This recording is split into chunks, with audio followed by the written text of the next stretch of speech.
Hello दोस्तों, स्वागत है आपका मेरे YouTube चैनल में। अपन धातुओं के निष्कर्षण के बारे में पढ़ रहे थे।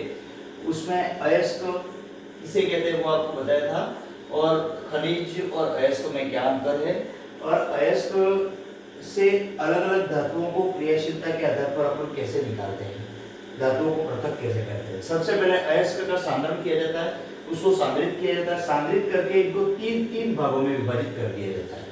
कौन कौन से? उच्च क्रियाशील धातु है, मध्यम क्रियाशील धातु है और निम्न क्रियाशील धातु।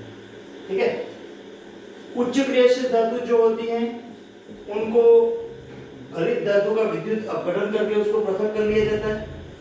मध्यम क्रियाशील धातु जो होती है उनको दो प्रकार के भागों में बांटा जाता है, एक तो कार्बोनेट अयस्क होते हैं और एक सल्फाइड अयस्क होते हैं। कार्बोनेट अयस्क का निष्पादन किया जाता है जबकि सल्फाइड अयस्क का वर्जन किया जाता है, और इन दोनों के निष्पादन और वर्जन के बाद धातु का ऑक्साइड बनता है और ऑक्साइड का अपचयन कर लिया जाता है और फिर वो शुद्ध धातु के रूप में प्राप्त हो जाता है। जबकि निम्न क्रियाशील धातुएं जो होती हैं वो बहुत ही सरल तरीके से सल्फाइड अयस्क में बदली जाती है।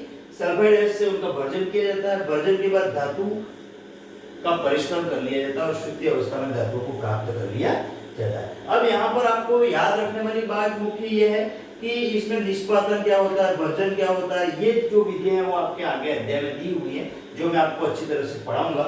लेकिन ये जो है वो मुख्य रूप से आपको अयस्क का सांद्रण कितने प्रकार से किया जा सकता है ये आपको ध्यान में रखना है। उच्च क्रियाशील धातु है, निम्न क्रियाशील धातु है और मध्यम क्रियाशील और निम्न क्रियाशील। तो उच्च क्रियाशील धातु में कौन से आएंगे, समझ में आया आपको? पहले मैंने आपको बताया कि जैसे कि सोडियम, पोटेशियम, ये उच्च क्रियाशील धातु है। उसके बाद मध्यम क्रियाशील धातु जिंक है, मैग्नीशियम है, इस तरह से। और निम्न क्रियाशील धातु है सोना और चांदी। इनको अलग करने के लिए ये विधि अपनाई जाती है। तो यहाँ पर आपको बस इतना ध्यान रखना है, ये चार्ट अच्छी तरह से आपको याद रखना है और ये विधियां लास्ट में उसको धातु का शोधन कर लिया जाता है। धन्यवाद। और अगले वीडियो में अपन पढ़ेंगे, तो आप इस तरह से चैनल पे बने रहिए और नए नए जो मैं डालता हूँ उस पर कमेंट भी कीजिए तो मेरा चैनल ग्रो करेगा। और आपको अपना ये चैनल नया है इसके लिए आपको बहुत बहुत धन्यवाद। अच्छा, आपने बहुत अच्छा सहयोग दिया है।